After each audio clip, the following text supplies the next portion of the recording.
Olá a todos, sejam bem-vindos ao canal do professor Anatólio Arce. O tema do vídeo de hoje, nós vamos continuar a nossa série de resoluções de questões da disciplina de História da prova da Escola Preparatória de Cadetes do Exército, SPSEX, do ano de 2005. Sem mais delongas, vamos à resolução das questões.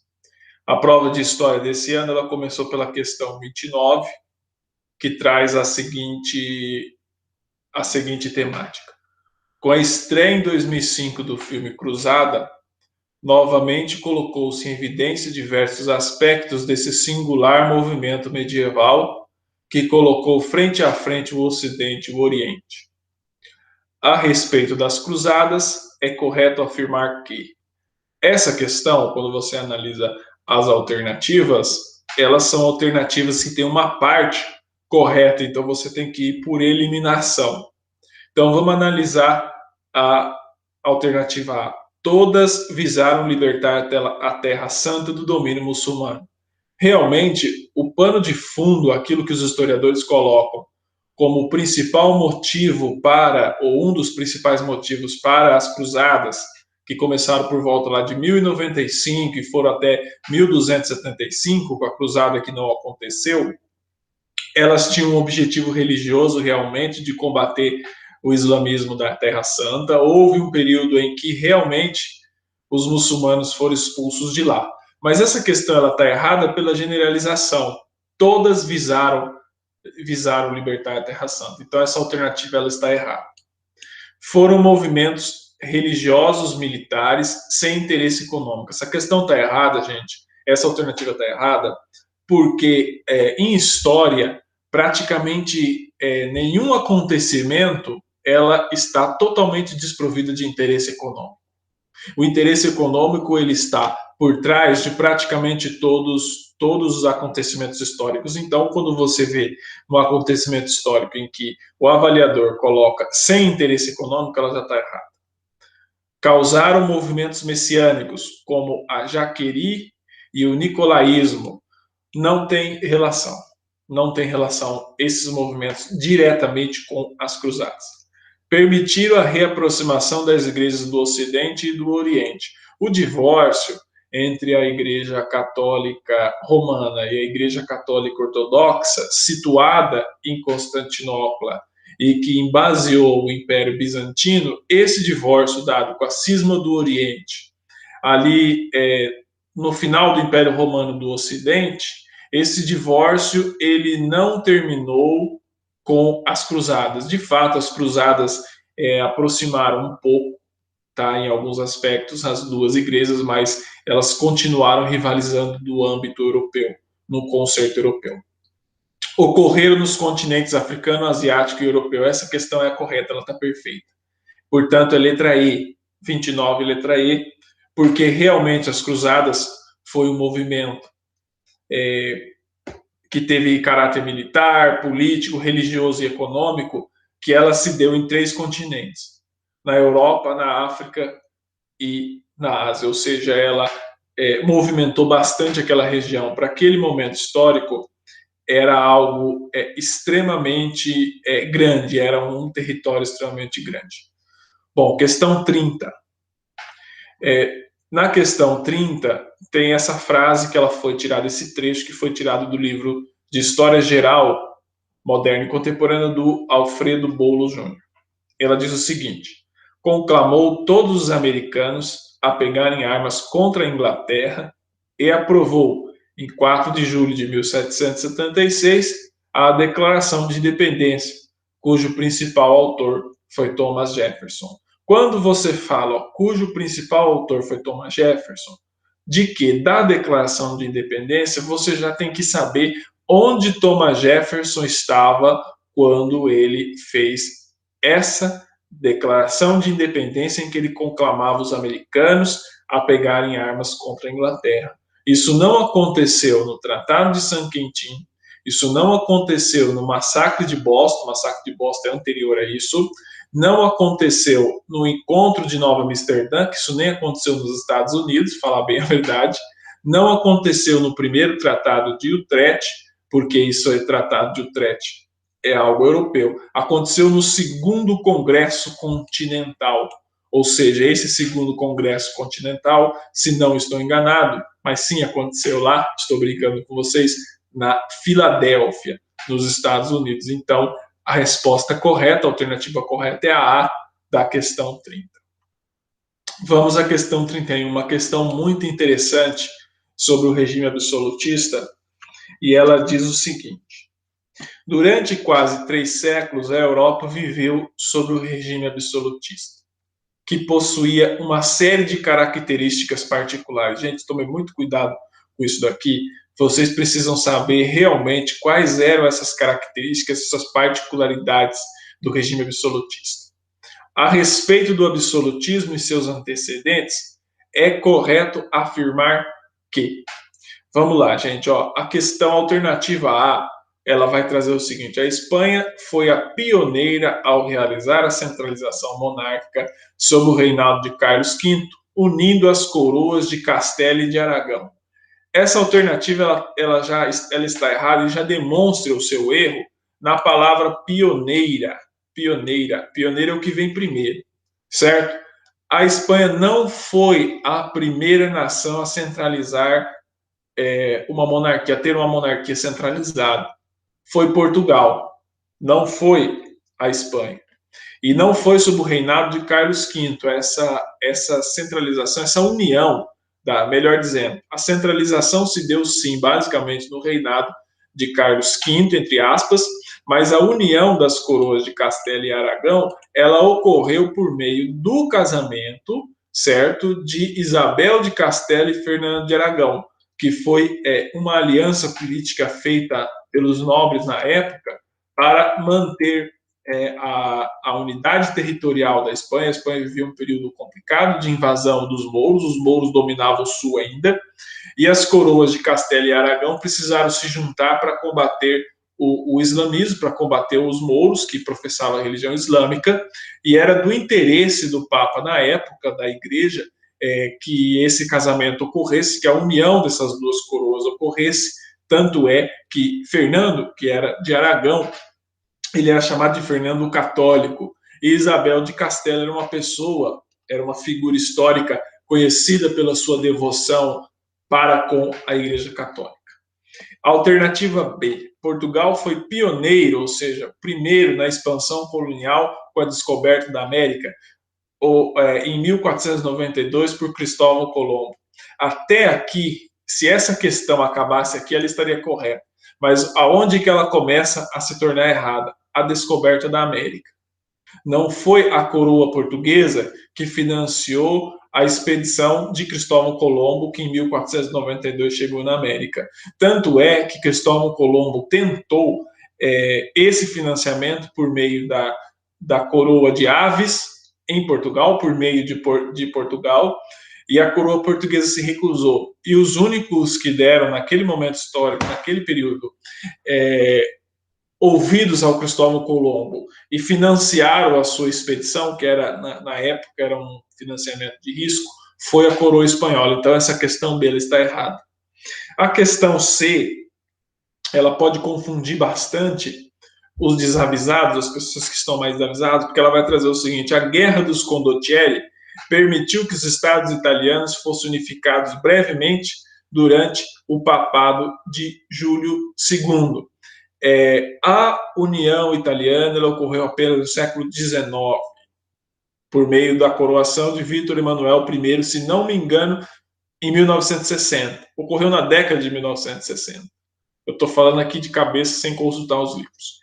Então, essa guerra dos Condottieri, que realmente ocorreu, teve esse conflito entre os Condottieri, que eram chefes militares locais, ela ocorreu, mas não chegou ao ponto de brevemente unificar o território, muito menos ainda sob o papado de Júlio II, porque a principal empecilho para a unificação italiana durante séculos foi justamente o papado.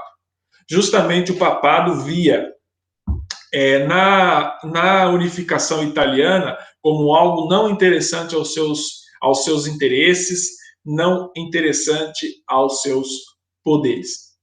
A D vai dizer o seguinte: a Guerra dos 100 Anos, de 1337 a 1453, como ficou conhecido esse conflito sangrento, mas intermitente, sangrento para a época, favoreceu o fortalecimento da monarquia francesa. Essa questão, ela está correta. Essa que é a questão correta. Ela é a que está mais correta dentre as outras aqui. Por quê? Porque a questão E, ela vai trazer algo sobre a Guerra das Duas Rosas que ocorreu na Inglaterra entre 1455 e 1485. Só que ela vai dizer que ela provocou o enfraquecimento da monarquia inglesa, como na verdade foi o contrário. O lado que saiu vencedor da Guerra das Duas Rosas, que instalou a dinastia Tudor, ela, se não me engano, a dinastia Tudor, ela provocou o fortalecimento da monarquia inglesa e não o enfraquecimento da monarquia inglesa. Então, essa questão E, ela também está errada, e a correta é a questão D de dado, D de domicílio. A questão 32, ela é longa, só que ela não é difícil. Tem uma chave para entender. Ela vai dizer o seguinte, ó: a expansão das fronteiras do Brasil iniciou-se com o rompimento do meridiano de Tordesilhas por grupos de homens que ficaram conhecidos por bandeirantes. Eles organizavam expedições para o apressamento de índios e busca de metais preciosos. A ocupação dos territórios, além de Tordesilhas, por colonos luso-brasileiros, gerou uma série de conflitos com nossos vizinhos espanhóis. Esses conflitos fizeram com que Portugal e Espanha assinassem vários tratados de limites. O mais importante desses tratados, que deu ao Brasil praticamente sua conformação geográfica atual, foi o Tratado de... não tenho que discutir nessa questão. É a letra C, Tratado de Madrid, de 1750. Como que chegamos a essa conclusão? Repare bem, gente. O negócio é o seguinte, pessoal. O primeiro tratado que foi feito entre as coroas de Espanha e Portugal sobre a divisão territorial na América foi o Tratado de Tordesilhas de 1494. Daquele Tratado de Tordesilhas, se vocês olharem no mapa, vocês vão ver que Portugal fica com território a leste e a Espanha fica com território a oeste, o que compreendia um pequeno território brasileiro para a coroa espanhola. Acontece que no século XVIII, com a expansão do ouro, que inclusive foi nesse momento que Portugal transfere a capital da colônia de Salvador para o Rio de Janeiro, para que ele possa ficar mais perto das Minas Gerais, que era dali da onde vinha a expansão do ouro, necessitou-se de um tratado de revisão. E esse tratado de revisão teve participação fundamental de um brasileiro nascido aqui, o Alexandre de Gusmão, que é pouco conhecido, que é considerado o avô da diplomacia brasileira. O Rio Branco é mais conhecido do que o Alexandre de Gusmão, mas o papel do Alexandre de Gusmão na expansão do território brasileiro, na expansão territorial e no reconhecimento diplomático da ocupação brasileira, da ocupação portuguesa, melhor dizendo, do território brasileiro, ela foi importantíssima e se deu por meio do Tratado de Madrid. A partir desse tratado surgiram outros, como São Ildefonso, que revisou algumas coisas, que instituiu um preceito chamado Uti Possidetis, que era aquele preceito de que você iria privilegiar divisões geográficas, vamos supor, a divisão territorial entre os estados ou entre as nações se dá por questões naturais, como rios, lagos, córregos, etc. Isso era usado na época porque não havia todas as condições, os recursos topográficos que se tem hoje, e nem os recursos de GPS, por exemplo, não existia nessa época. Então, a letra C é o Tratado de Madrid de 1750, quando se fala a ocupação dos territórios, ele tá falando de uma série que ele cita, sobretudo, o século XVIII, nós estamos falando do Tratado de Madrid de 1750. Seguimos no nosso raciocínio. A questão 33, ela vai trazer um texto do Guilherme Frota, Panorama da História do Brasil, Rio de Janeiro, publicado pela Detalhes em 1987. Ela é uma questão bem difícil, porque ela envolve muitos conhecimentos prévios e ela induz bastante ao erro. A busca de novas mercadorias provocou o aparecimento das especiarias que vinham das Índias. Os mercadores organizavam caravanas e as transportavam até Constantinopla, onde eram apanhadas pelos navegantes italianos, que as distribuíam no mercado europeu. Certo, até aí tudo bem, a rota comercial europeia. Um acontecimento ocorrido na metade do século XV praticamente interrompeu o intercâmbio comercial da Europa com o Oriente, forçando a busca de uma nova rota comercial com a China. Esse fato foi o... Pessoal, como se dava a rota comercial entre a Europa e os impérios do Oriente, as civilizações do Oriente? Ela se dava ali pelo Oriente Médio. Ou seja, e você tinha como entreposto Constantinopla, que era um local estratégico de passagem. Se ficasse trancado geograficamente, você tinha que contornar o continente africano, como fizeram, como os portugueses acabaram fazendo, para achar uma nova rota da Índia. Mas somente essa informação não dá para ganharmos a questão, porque a questão ela vai nessa linha e ela impõe alguns detalhes. Vamos lá, a questão A, que é a correta, que eu vou ler para vocês, ela diz o seguinte: esse fato foi o estabelecimento dos turcos em Constantinopla. Eles se estabeleceram, transformado em sua capital, provocando a ruína do comércio mediterrâneo. Em 1292 ocorreu a tomada dos turcos de Constantinopla, a instituição do Império Turco Otomano, que durou até meados do século XX, foram cerca de 600 anos, e naquele período histórico ali, eles se estabeleceram em Constantinopla e tomaram uma rota estratégica dos comerciantes genoveses, dos comerciantes europeus ocidentais, que hoje nós conhecemos como europeus ocidentais. As outras questões, elas estão parecidas, mas elas acabam tendo uma parte que as coloca como erradas, e eu vou explicar para vocês aonde que está o erro. A conquista de Jerusalém pelo sultão Saladino, interrompendo as rotas terrestres que as Índias demandavam a Constantinopla. Onde que está o erro? As rotas terrestres eram das Índias a Constantinopla, mas era sobretudo da Europa a Constantinopla. E não foi basicamente o sultão Saladino que fez isso. O domínio muçulmano da Sicília, da Córcega e da Sardenha, bloqueando o Mediterrâneo, a navegação e o comércio europeu. Esse domínio muçulmano da Sicília, Córcega e Sardenha não faz sentido para aquela época.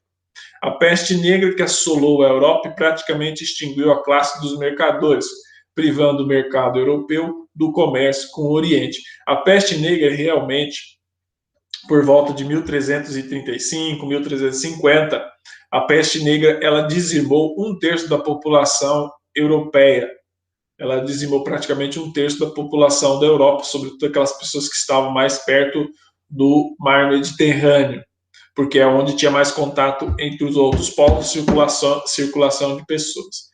Mas não praticamente extinguiu a classe dos mercadores, porque é aquilo que dá lucro você substitui rapidamente. A aliança entre gregos e egípcios, que passou a dominar o mar Mediterrâneo, impedindo o comércio dos genoveses e venezianos com Constantinopla. Essa aliança pode até ter ocorrido entre os gregos e os egípcios, mas a dominação do mar Mediterrâneo ela não faz sentido para esse período histórico. Então, a letra correta, a alternativa correta é a letra A. Questão 34. A questão 34 ela vai falar sobre a Revolução Industrial e o candidato ele precisa ter conhecimento do que cada fase da Revolução Industrial trouxe de novidade e de matéria-prima. Vamos ler a questão primeiro. Durante a primeira Revolução Industrial, no século XVIII, os setores da economia que mais sofreram modificações e que incorporaram mais invenções tecnológicas foram os Repare bem, gente, que eles estão falando da primeira revolução industrial no século XVIII. Então, você tem que saber quais eram as tecnologias disponíveis naquela época. Vamos lá. Metalúrgico e químico, não existia essa tecnologia, a tecnologia metalúrgica como nós conhecemos hoje, nesse primeiro fase da Revolução Industrial. Têxtil e transportes, a primeira fase da Revolução Industrial, as modificações que incorporaram as invenções tecnológicas foram os têxteis e os transportes, porque houve a invenção do tear, certo? E a invenção do ferro-carril, que é da máquina a vapor. Ou seja, isso revolucionou o setor têxtil e o setor de transportes. Mas tem como você fazer essa questão, você ganhar essa questão por eliminação. Por exemplo, não existia a eletricidade e o carvão na primeira fase da Revolução Industrial, então você já pode descartar a D. Não existia petróleo na primeira fase da Revolução Industrial. Existia o petróleo, mas não o uso que o petróleo se dá hoje. Aí já está eliminada. E a C mais ainda, porque nós não podemos falar de inovação cibernética no século XVIII. Portanto, o que sobra a mais condizente é a letra B, que é a correta segundo o gabarito. Vamos para a questão 35.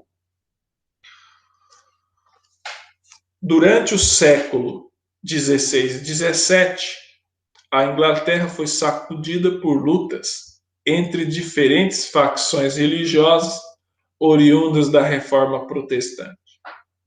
Ao mesmo tempo, a agricultura e a pecuária destinavam-se ao comércio, resultando em uma concentração de rendas e propriedades. Desse modo, os pequenos proprietários não tinham alternativas de sobrevivência. Assim, a imigração para as terras do Novo Mundo foi a saída encontrada por algumas daquelas facções religiosas. Novo Mundo é a América, como era chamada na época, que fundaram núcleos populacionais que deram origem às 13 colônias da América do Norte. Com o tempo, os colonos norte-americanos passaram a atuar no mercado externo, criando o chamado comércio triangular. Esse comércio articulava as colônias inglesas das Antilhas. Vamos seguindo. Produtoras de açúcar e melaço, e as colônias espanholas do sul, produtora de gado, e as da Ásia, produtoras de cereais e chá. Por que essa alternativa ela não está correta? Porque as colônias espanholas na América eram também produtoras de açúcar.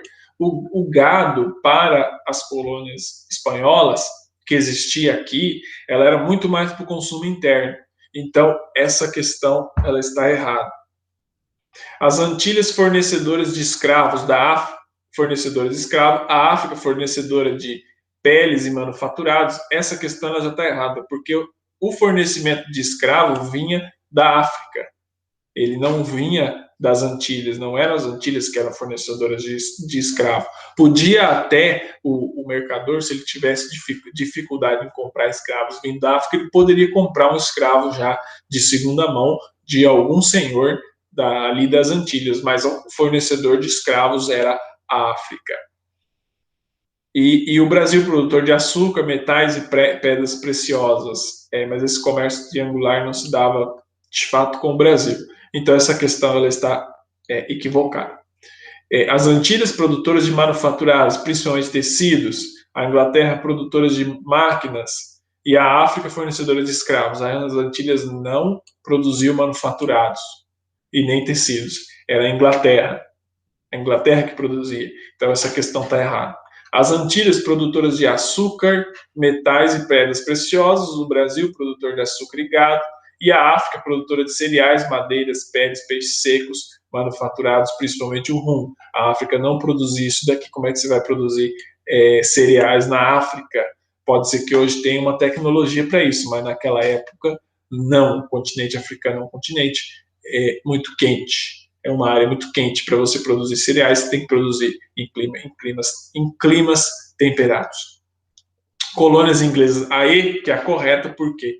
ela está falando de colônias inglesas, né, nas Antilhas, produtoras de açúcar e melaço, África, produtoras fornecedoras de escravos, e América do Norte, produtoras de cereais, madeiras, peles, peixes secos, peixe seco manufaturados e principalmente rum. A questão correta é a questão E, que é a que faz sentido entre Antilha, África e América do Norte, porque a chave para você acertar a questão é associar o local com o que ele produz.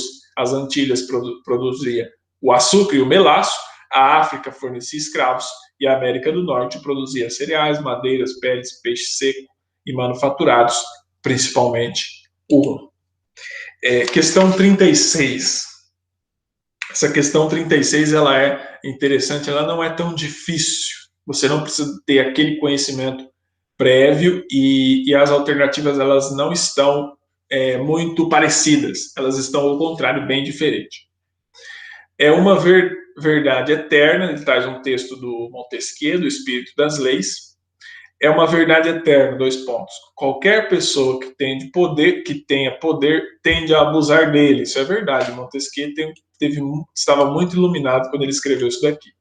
Para que não haja abuso, é preciso organizar as coisas de maneira que o poder seja contido pelo poder. Nessa aqui ele não contava com a astúcia do Brasil, né, onde os poderes, eles não são tão separados assim. As ideias contidas no texto estão relacionadas ao pensamento. Essa aqui é fácil. O Montesquieu é um filósofo iluminista. Isso daí não tem, é um pensamento político iluminista. Portanto, não é renascentista clássico, ele não é Maquiavel, não é do direito divino dos reis, ele não é Thomas Hobbes, não é filósofo do absolutismo, ele não é Jean Boudin, é um político do iluminismo.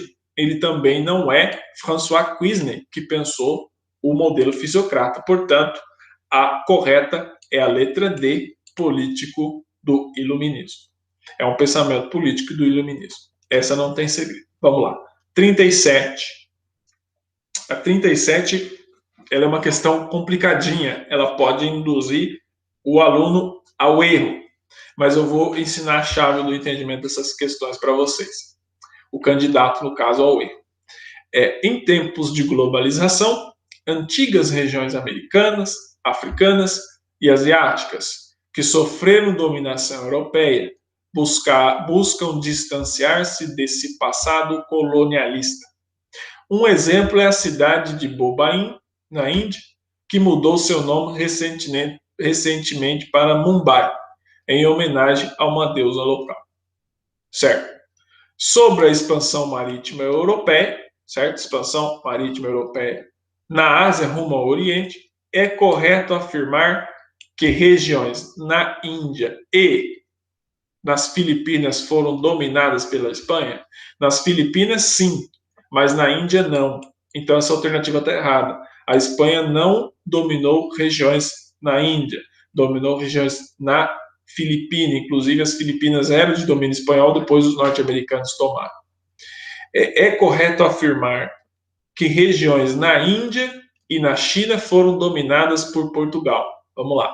A chave da questão é você ver o país europeu que ele está falando no final e ver se faz sentido a dominação desse país na região na Índia e na China, no caso das alternativas, eu estou falando da Pérsia, da Indonésia e do Japão. Por que essa questão ela é correta? Você vai pensar, vamos pensar por eliminação. É correto afirmar que regiões na Índia e no Japão foram dominadas pela França? Não, não houve dominação francesa no Japão. Pode-se dizer na Indochina ou no Vietnã, mas não no Japão.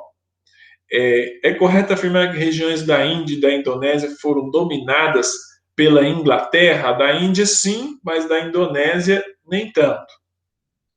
É correto afirmar que regiões da Índia e da Pérsia foram dominadas pela Holanda? A Pérsia sofreu uma dominação francesa.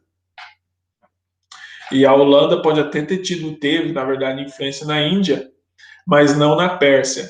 Portanto, a correta, por eliminação, quando você vê que faz mais sentido, quando você observa que a Índia mantinha uma ligação muito grande com os portugueses, e que tinha uma dominação portuguesa na Índia,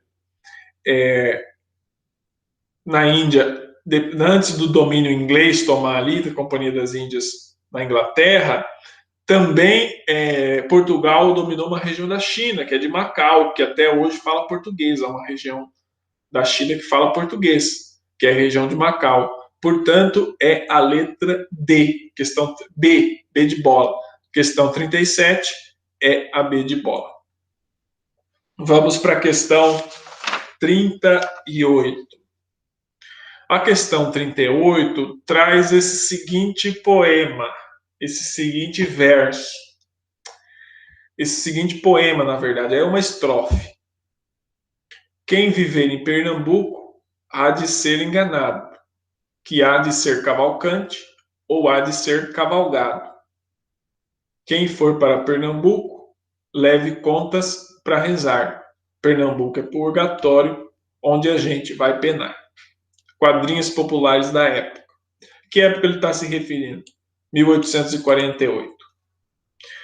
No Brasil, durante o período imperial, certo? Está falando do Império, após a proclamação da independência, a independência do Brasil, em 1822, e ele está falando de 1848. Portanto, nós estamos falando de que parte do Império? Nós estamos falando do segundo reinado, certo? Que começa com o golpe da maioridade em 1840, quando o imperador Dom Pedro II, então com 15 anos, eles fazem o golpe para antecipar a maioridade dele, para conter as revoltas que estavam ocorrendo no Brasil, período regencial que vai de 1831 a 1840, é um período extremamente conturbado. No Brasil, durante o período imperial, ocorreu um movimento revolucionário culturalmente influenciado pelas ideias socialistas das revoluções europeias de 1848. Em 1848, na Europa, foi um ano extremamente conturbado, que ocorreram revoluções inspiradas na Revolução Francesa, mas que recuperaram aqueles ideais de igualdade, fraternidade, contra o absolutismo, pelos movimentos da volta do povo, pela tomada do povo ao poder, e por ideais também socialistas que já começaram ali. Não era basicamente o socialismo do Karl Marx, porque o Karl Marx nessa época ele estava começando a escrever o Marx é o mais conhecido como teórico socialista, mas o Marx estava começando a sua trajetória filosófica, sua trajetória acadêmica. Inclusive ele escreve em 1848 os manuscritos econômicos e filosóficos, que é considerado uma protossíntese do marxismo. Essas ideias elas chegaram no Brasil, óbvio que chegaram de uma maneira deturpada, porque se hoje as ideias da Europa chegam de maneira deturpada aqui e tem que se adequar à nossa realidade, imagina nessa época em que você não tinha todos os recursos de comunicação que nós temos hoje. Está perguntando se trata-se de qual revolta foi inspirada nas ideias socialistas nas revoluções europeias de 1848. Foi a Revolução Pernambucana que buscava a instauração da República? Não foi. A única revolta brasileira que você pode dizer que ela foi popular no seu sentido genuíno da palavra, essa que está a chave para o entendimento, foi a Revolução Praieira. Essa sim, porque ela contou com ampla participação da população humilde. Pessoal, as revoltas que ocorreram durante o período regencial e no segundo reinado, a maioria delas, elas eram revoltas com pouca participação popular. Com pouca participação popular. Porque nós estamos falando de uma sociedade que tinha cerca de 90% de analfabetos e de uma população majoritariamente escrava. Dentre os não escravos, tinha uma parcela muito grande de brasileiros que eram analfabetos. Então, como que você vai conscientizar uma população a participar politicamente se o pensamento dominante da época era o direito divino dos reis? Tanto é que na Constituição de 1824, no Brasil, a Constituição que regeu todo o Império, o poder moderador, representado pelo imperador, era um poder divino. que o imperador era uma figura divina. E a Revolução Praieira foi, para não dizer a única, sendo determinista, mas uma das poucas que contou com ampla participação popular. A cabanagem não foi, a Guerra de Canudos foi conduzida por estancieiros ricos, a Guerra de Canudos, perdão, estou confundindo com a Farroupilha, porque é do mesmo período. Não cometa esse engano na hora ali. A Guerra de Canudos ela ocorreu na República, não ocorreu no Império, e a Confederação no Equador não tem lá muita relação, ela ocorreu em 1824. Portanto, a letra B é a resposta correta. Revolução Praieira.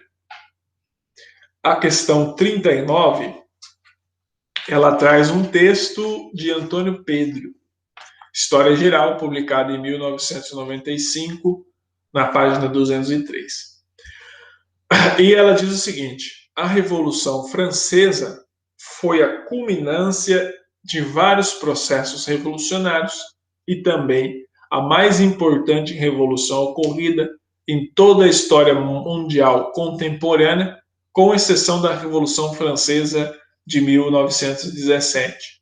Eu discordo um pouco, eu acho que a Revolução Russa, melhor dizendo, de 1917, com exceção da Revolução Russa de 1917. Eu discordo um pouco do autor, eu acho que a Revolução Francesa ela tem uma amplitude maior até do que a Revolução Russa. Mas esse não é a questão. Ela acrescentou uma ruptura estrutural. Ela, no caso, a Revolução Francesa, representou uma ruptura estrutural. A burguesia, alijada do poder político pela aristocracia, se insurgiu, tornando-se senhora do Estado. A Revolução Francesa ela foi apoiada e insuflada pela burguesia porque ela queria acabar com os direitos de estratificação, os direitos do Estado.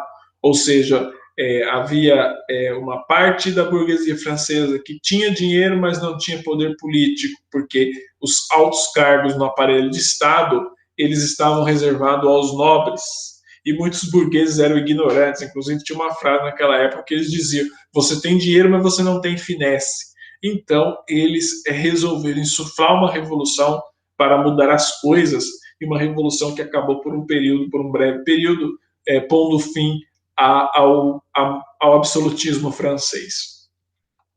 Durante a Revolução Francesa, houve um período que foi o mais radical da Revolução. Essa aqui é a chave para entender a questão. O mais radical da Revolução, de 1793 a 1794, em que foi nesse período histórico que ocorreu a decapitação do imperador, do rei Luís XVI.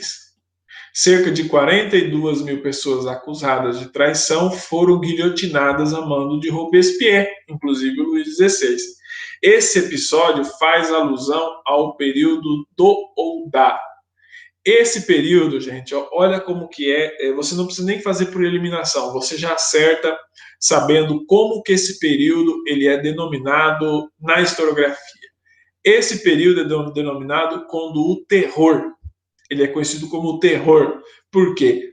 O derramamento de sangue foi tão grande que os historiadores chamaram de o período do terror, que é o período jacobino, de domínio dos jacobinos, de Robespierre. Então é a letra C, não é do período do diretório, não é do período do consulado. A Santa Aliança ela só vem por volta de 1815, tem muito mais a ver com Napoleão do que propriamente com o processo histórico que desencadeou a Revolução Francesa. Vamos caminhando para o final da nossa exposição, da nossa resolução, e aí nós chegamos à questão 40, que é a antepenúltima questão. E a questão 40, na página 14, ela vai trazer o seguinte enunciado. O século XIX foi o período em que diversas doutrinas econômicas, políticas e sociais surgiram com repercussões até os dias de hoje. Uma dessas doutrinas foi o socialismo, que teve várias vertentes. A vertente marxista é a mais conhecida, é a mais estudada, inclusive sociólogos e historiadores, muitos só conhecem essa vertente de socialismo, que se tornou a vertente dominante em razão do uso do marxismo feito pela Revolução Russa e pelos processos históricos inspirados na Revolução Russa de 1917. Mas, conforme muitos sabem, o socialismo teve várias vertentes. E sobre o socialismo do século XIX, pode-se afirmar que, vamos começar do final para de baixo para cima. Eu acho que é interessante nós fazermos algumas eliminações. Aí vai dizer que Jean-Pierre Proudhon acreditava em um Estado igualitário. Essa questão está errada porque Jean-Pierre Proudhon era um anarquista. O anarquismo ele é uma ideologia política que prevê a extinção do Estado e não um Estado igualitário. O Estado igualitário combina muito mais com o socialismo, ela combina muito mais com o socialismo ou com o comunismo, que ele prevê a extinção do Estado e a igualdade entre as pessoas. Portanto, a letra E ela está incorreta. Robert Owen propunha que o Estado controlasse as greves e as classes trabalhadoras por meio da trade union. Essa aqui poderia estar até correta caso ele não falasse do Estado controlar greves e a classe trabalhadora. Essa questão está errada por causa disso. Saint-Simon propunha a substituição do trabalho escravo pela mão de obra assalariada, embora considerasse que isso não eliminaria os ociosos. Essa não era a proposta de Saint-Simon. Saint-Simon tinha uma outra proposta. Louis Blanc acreditava que a concorrência entre capitais produziria o bem-estar da classe trabalhadora. A questão da concorrência, da manutenção do capital, não é socialismo. Uma teoria, para ela ser considerada socialista, ela não pode agregar concorrência, ela não pode agregar capital, porque no socialismo, o capital, as relações de produção moldadas pelo capital, ela deixa de existir, porque o sistema capitalista ele tem esse nome por causa que ele é um sistema moldado pelo capital, pelo dinheiro. Então, é óbvio que não existe um socialismo que fala de concorrência entre capital. Portanto, por eliminação, a correta é a A, que Charles Fourier propõe uma sociedade em que as pessoas se ajudassem mutuamente por meio de cooperativas agroindustriais. Essa faz muito mais sentido, porque Charles Fourier ele pregava a sociedade cooperativa, uma forma de socialismo que não foi tão hegemônica quanto o socialismo marxista, que por mais que Marx tenha vivido no século XIX, tenha feito sua contribuição teórica com os referenciais ali do século XVIII e XIX, Marx se tornou muito mais popular no século XX do que propriamente no século XIX. Charles Fourier faz muito mais sentido com a sua proposta de sociedades cooperativas. Vamos para 41, que tem de novo uma citação do Antônio Pedro. Foi tirada 2 questões nesse ano na prova da SPSEC do livro do Antônio Pedro, História Geral. E essa citação diz o seguinte, é sobre as invasões napoleônicas. Muito interessante essa questão. As invasões napoleônicas, desarticulando as velhas potências europeias, pregaram o caminho para a independência das 2 colônias da América. Por isso, a derrota do grande general da burguesia francesa representou para as forças conservadoras uma oportunidade para tentar fazer voltar atrás a história, reconquistando seus antigos privilégios. Dizer que Napoleão era o grande general da burguesia francesa não é tão certo, ele tinha um grande apoio popular também. Ele tinha um apoio do povão da época, que ele não seria imperador se ele não tivesse toda a devoção do povo francês da época.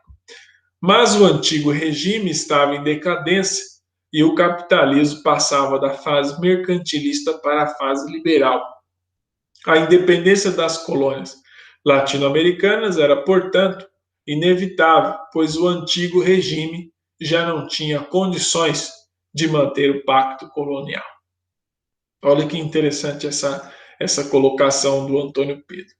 3 acontecimentos foram fundamentais para dar início ao movimento de independência na América Latina. Pessoal, quando a gente estuda a independência da América Latina, nós focamos bastante no que estava acontecendo politicamente na Europa, que Portugal e Espanha estavam enfraquecidos, economicamente eram sociedades economicamente decadentes, na visão francesa, politicamente decadentes, e que não estavam conseguindo manter suas colônias no eixo. Só que a questão, ela fala quais são esses 3 acontecimentos que foram fundamentais. A questão cita apenas um, que era as invasões napoleônicas. Mas houveram outros. Letra A Revolução Comercial, os movimentos nacionalistas e o confinamento de Napoleão na ilha de Elba. Aonde que essa questão ela está errada? A Revolução Comercial pode até ser que esteja correto. Movimentos nacionalistas, nós só podemos falar de um nacionalismo. Realmente ele foi insuflado pela Revolução Francesa. Pode até ser, no Hobsbawm fala, Nações e Nacionalismo desde 1789, ele tem esse livro. Mas o confinamento de Napoleão na ilha de Elba, ele já é do fim de Napoleão, quando Napoleão está derrotado. E as causas da independência na América foram as invasões napoleônicas, e não o fim de Napoleão. Porque o fim de Napoleão deu início à Santa Aliança, e um dos objetivos da Santa Aliança era justamente retomar as colônias. Era voltar aqueles estados que haviam se independizado, voltar à condição de colônia. Tanto é que Espanha e Portugal demoraram décadas até reconhecer diplomaticamente a independência das suas ex-colônias. Foi uma negociação diplomática difícil e que envolveu empréstimos ingleses, envolveu também muito dinheiro e compensações. O Tratado de Versalhes, forte sentimento reacionário dos povos latinos e crise econômica das metrópoles europeias. Realmente, crise econômica você poderia ter aceitado. Sentimento reacionário dos povos latinos, não. Ali tinha um sentimento revolucionário. E o Tratado de Versalhes mais conhecido é aquele do pós-Primeira Guerra Mundial. Portanto, essa questão ela está equivocada, fora de contexto. Revolução Industrial Inglesa, ruptura do equilíbrio político europeu e o desenvolvimento das colônias. Essa é a questão correta. Veja bem, a Revolução Industrial Inglesa fez com que a Inglaterra se insurgisse no comércio mundial como a mais forte, comercialmente a mais forte e militarmente a mais forte. Aliado a isso, houve outros fatores que deram início ao movimento, que insuflaram o movimento de independência na América Latina, a ruptura do equilíbrio político europeu, que isso ocorreu com as invasões napoleônicas. A Paz de Westfália de 1648 foi praticamente jogada no lixo pelas invasões napoleônicas, e o desenvolvimento das colônias. As colônias se desenvolveram ao ponto de elas poderem fazer, de certa forma, frente à metrópole. Não fazer frente no sentido mano a mano, mas de demonstrar à elite colonial que já se formava que eles poderiam viver melhor sem a metrópole, sobretudo sem pagar impostos a essa metrópole. A elite colonial da América, vou falar no caso da Espanha, da América Espanhola, que eram os crioulos, eles achavam que estavam perdendo muito dinheiro enviando para a metrópole, que a metrópole sugava, e que, em contrapartida, eles não tinham acesso aos cargos públicos notáveis. Por exemplo, um crioulo tinha muita dificuldade de ser um bispo, um crioulo tinha uma dificuldade muito grande de ser um intendente, de ser um capitão-geral. Eram todos espanhóis peninsulares que vinham para cá, chamados de chapetões. O apoio inglês às leis intoleráveis e a conscientização da população das colônias. Quando a população das colônias era marcada por escravos, indígenas, mestiços, portanto não cidadãos. Os cidadãos eram apenas os crioulos brancos e, no caso aqui de Portugal, aqueles que eram os brasileiros que dominavam as terras, ou seja, nós estamos falando de conscientização da população no século XIX, é muito forçar a amizade, forçar a barra. Portanto, só essa parte aqui, no meu ponto de vista, ela já invalida a questão. O Tratado de Badajoz, o movimento dos chapetones e a conscientização da população das colônias. Gente, quando se tem conscientização da população das colônias, você já pode eliminar essas duas questões. Portanto, a questão correta é a questão C. Ocorreram porque 3 acontecimentos: a Revolução Industrial Inglesa, a ruptura do equilíbrio político europeu e o desenvolvimento econômico das colônias. Questão 42 e última, derradeira questão da nossa resolução, do nosso vídeo de resolução de questões de história da prova da SPSEC de 2005. Essa questão está em um texto de Luiz Koshiba, História, Origens, Estruturas e Processos, Ensino Médio, publicada no ano 2000. Interessante essa questão, que pode até induzir ao erro o candidato. Tome muito cuidado, gente. As cidades medievais tinham, pois, uma base econômica própria, o comércio. Está falando de cidades medievais. Preste bem atenção nisso daí. Grifem. Mas o comércio é tão velho quanto a humanidade. De início, como aconteceu com outros povos, o comércio medieval dependia da agricultura. Mas com o tempo, não só o comércio se emancipou da agricultura, como impôs a ela os seus próprios padrões. A característica que distinguia o comércio medieval do praticado anteriormente era que não se tratava mais de comercializar o que era sobrado, mas de produzir para vender. Ou seja, não era mais você comercializar apenas o excedente, mas produzir para vender. Esse princípio também não era novo. Porém, os homens medievais que fizeram dele o princípio geral da atividade econômica. O princípio geral da atividade econômica que o texto se refere, veja bem, gente, princípio geral da atividade econômica, foi responsável pelo lançamento das bases de protecionismo alfandegário? Não. Por quê? Se nós estamos falando em livre comércio, você não pode falar em protecionismo alfandegário. Livre comércio não tem protecionismo alfandegário. Economia de mercado, qual é o princípio geral do comércio? A economia de mercado. Essa que é a questão correta. Mas eu vou eliminar as outras antes de explicar a correta. Por quê? Porque tem a E que ela pode levar o indivíduo ao erro, certo? Trabalho servil não, porque livre mercado não combina com trabalho servil, e economia estatal planificada não combina. Ou seja, tem 3 questões que você já pode eliminar de cara, que é a C e a D. A que pode confundir é a Revolução Industrial. Aonde que você vai ver a chave do entendimento? As cidades medievais, nós estamos falando de cidades medievais. A Revolução Industrial é um processo que se inicia na Inglaterra no século XVIII, com a invenção da máquina a vapor, do tear, etc., que as relações artesanais elas são substituídas por relações de produção, etc., etc., etc. É um processo histórico complexo.